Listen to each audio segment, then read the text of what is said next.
Hello everybody, welcome back to my channel. In today's video we're going to be reviewing The Sims 4 and all of its disappointments. Now if you are watching this video in the present day, being, December 2020, you will know there are tons and tons of bugs and problems and performance issues with The Sims 4. Basically, The Sims 4 gameplay right now is unplayable. The only thing that works is build mode and create a sim mode. The gameplay mode doesn't really work without, an abundance of glitches and things. So as a result of that, I felt kind of inspired to go over everything that's wrong in The Sims 4 today. I'm going to be doing a top 10 list now. Just a disclaimer. Obviously, these are my opinions. Your opinions might be very, very different from my opinions. So please bear that in mind. But if you do have any opinions that are different than mine, let me know in the comment section below because I am curious. Without further ado, then let's get on with today's video. So number 10 on my list, this is going to be cooking in The Sims 4. Just cooking on its own. Like, the thing that annoys me, actually, there's so many things that annoy me about cooking in The Sims 4. Right, firstly, if you enjoy family gameplay, cooking is one of the most difficult things because everybody will, or if you have the autonomy up on The Sims, everybody will automatically cook for themselves. If you're doing a family gameplay with many people in a household, I would expect maybe one person to create a big family meal and then all the family are called to the dining table to eat. But no, every single member of the family will cook their own meal, including children. They will all literally have their own separate meals. And it's just so ridiculous because why would that ever happen in real life? Really? Okay, next up on my list of everything that's wrong in The Sims 4 is the gallery. I actually think the gallery in The Sims 4 was revolutionary for its time. When The Sims 4 originally came out 6 years ago, The Sims 4 gallery was amazing. But it does not really stand in 2020/2021. Firstly, the gallery is pretty slow. Now, one of my biggest pet hates of The Sims 4 gallery is you can't filter out builds which only contain stuff from the packs you own. Alright guys, so just as an example, if I search by lots, now there's an option here where you can search by packs. Right now it says show all packs and you can see that they're all ticked. If I click this, I can do show owned. This means that it only ticks the boxes of packs that I own. But then if I click on any random build like this one, you can see it still contains stuff from packs that I don't own, including Island Living, Cats and Dogs, Spa Day, and Perfect Patio stuff. If you're going to implement a feature like this, make it so that it's more inclusive, so that everybody can use it, not just people who own all of the packs or most of the packs. Now, the next thing on my list is Butlers. Now, if you don't know, Butlers came with the Stuff Pack Vintage Glamour stuff, which introduced, well, basically vintage glamour furniture and things, and the Butler was just kind of like an add-on that came with it. Now, I love the idea of playing like a really rich, like extravagant family with a butler. It's one of my favorite things to do in The Sims 4, but I was so disappointed when this came out and I actually played with the butlers because honestly, the butlers in The Sims 4 are absolutely useless. They literally cannot do anything. I don't know what it is about butlers, but they just have this really, really strange problem where they basically can't do anything in your house, especially if you have autonomy on for your other Sims. They can't recognize the fact that there is a butler inside the house and they don't really interact with the butler. For example, the butler basically has the ability to do anything to care for your Sims. Cook for them, look after the children, cleaning, answering the door. But in reality, the butler doesn't really do these things. The Sims who live in the household do it. And then the butler just kind of sits on the sidelines doing nothing. In my opinion, they really, really should have worked on the gameplay with the butler, making sure that, if there's a butler in the house, that instead of Sims automatically cooking for themselves or cleaning for themselves, that they instead ask the butler to do it for them instead. But even worse, actually, on that issue, one of the biggest problems with butlers actually is if you ask them to do something, they won't do it. A couple months ago, I was playing with like a vampire family and I was doing this like vampire family gameplay where I gave them a butler, and every time I tried to get my Sim to request a butler to look after the baby in the family, he basically ignored the baby, and in the end my baby actually starved and it got taken away by social services because I thought my butler was looking after it, but apparently he wasn't, because even though I was asking him to do these things, he didn't.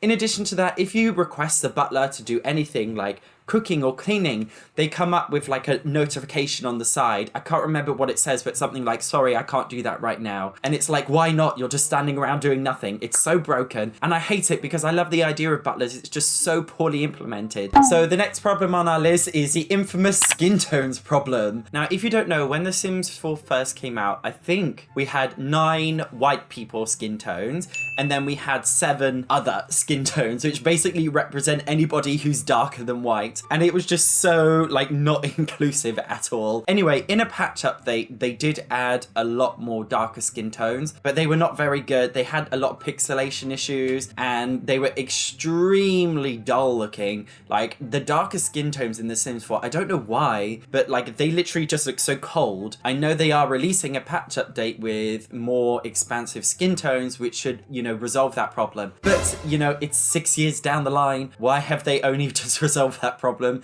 6 years down the line? It doesn't really make any sense, and I still can't believe they went that long without doing it because, you know, modders did it even before EA did it much better. One of the most infamous and probably one of the best mods for The Sims 4 we've ever had was X Mirror Mirror's Skin Tones mod, which basically added so many new skin tones to the game just to make it more inclusive for everybody. And the fact that, you know, she did that alone, and she even admitted that she's not really a modder, she had to learn as she went along, and she did a better job than EA did, who are this big company.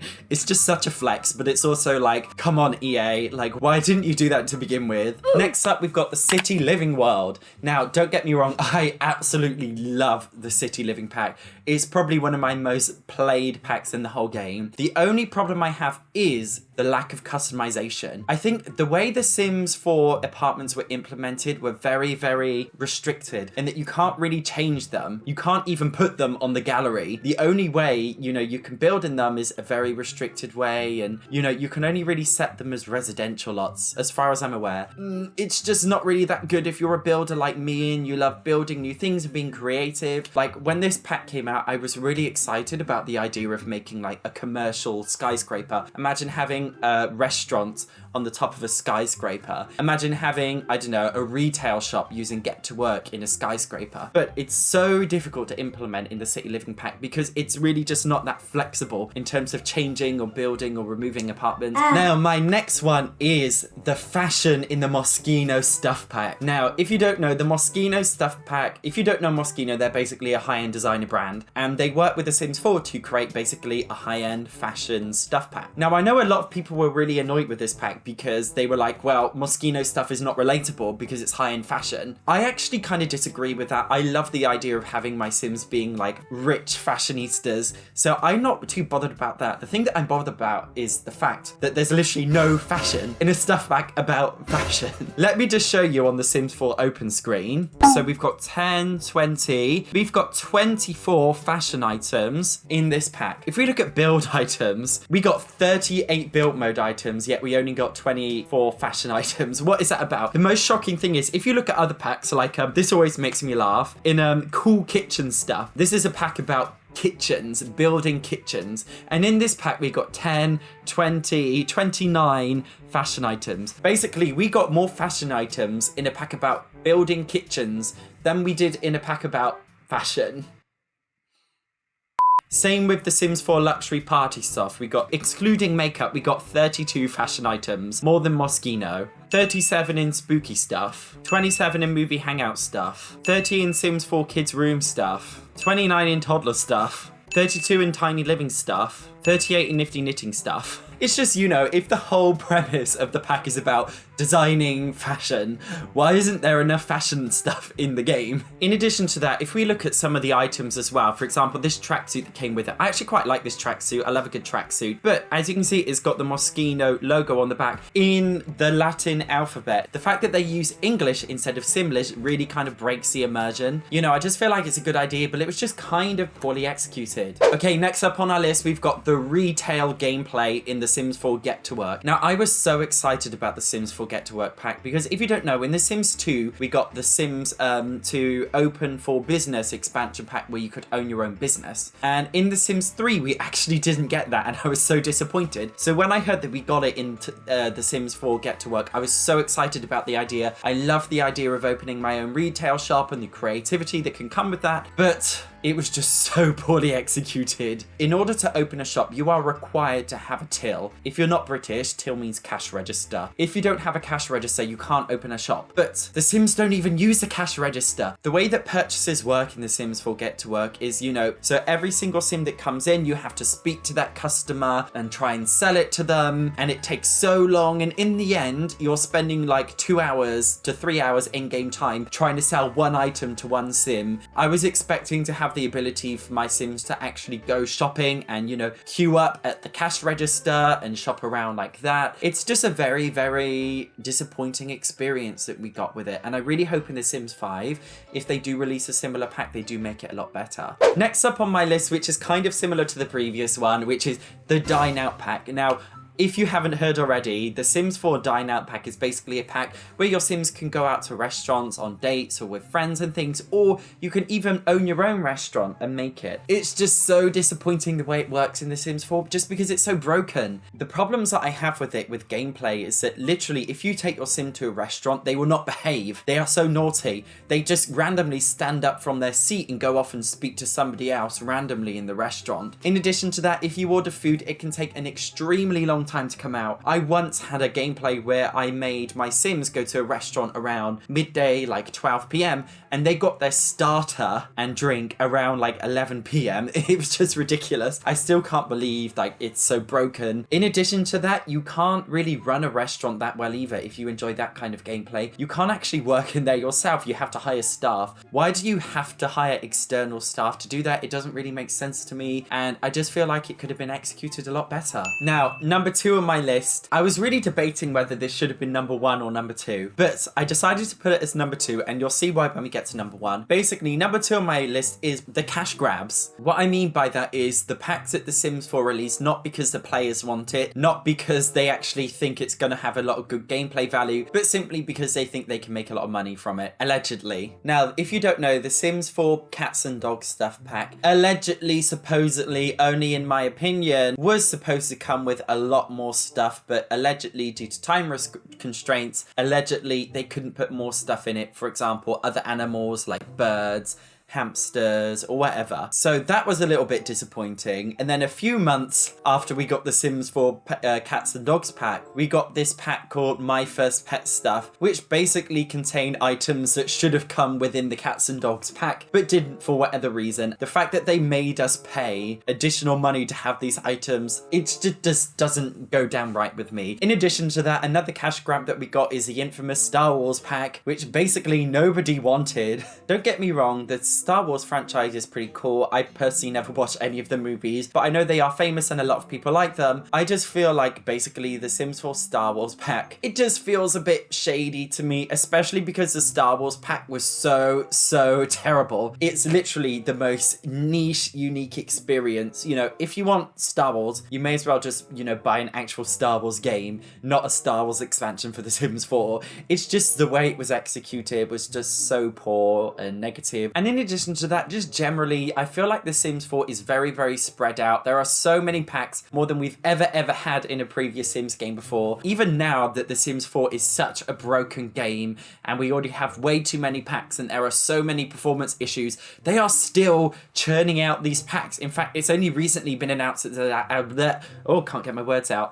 It's only been recently that now they've confirmed that there's even another expansion pack confirmed. They've literally, it's like they're just running this game dry to make as much money from it as possible. And I just feel like, why are you doing that? Just leave with dignity. Anyway, now let's move on to my number 1 biggest disappointment that I hate about The Sims 4. This is something that you will only really be able to resonate with if you saw The Sims 4 when it first came out. And that is The Sims 4 base game release controversy. Now, when The Sims 4 was first released in 2014, there were literally so many features that were missing that we had in The Sims 3 that people were comparing it to. When The Sims 4 was released, we didn't actually have basements, I don't believe. You couldn't make a basement. We also didn't have toddlers. That's right. Imagine playing a Sims where your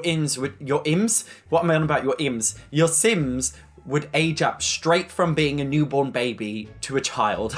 In addition to that, we didn't get pools. You literally could not make a swimming pool in The Sims 4 originally. Of course, we did get these in free patch updates, but you know, at that time, it was like, why? Why did they do it? And the biggest reason is, according to the internet, is basically they just rushed the game. They had these really strict deadlines to release it, and they didn't give themselves enough time to actually make the game full and proper. They said that the main reason why this was happening was because they focused so much on the new emotion system of The Sims 4. And the reason why that in itself was even more controversial was because the emotion system in The Sims 4 was terribly executed. If you don't know, The Sims 4 emotions are just all over the place. Your Sims partner could die, but then your Sim speaks to themselves in a mirror for 5 minutes, and suddenly they go from being depressed to super confident and flirty because they've psyched themselves up in a mirror. Like, it's just so strange. So the fact that they sacrifice some key gameplay elements for that, it just didn't sit very well with the Sims community. Normally when new games are released, they first give the packs to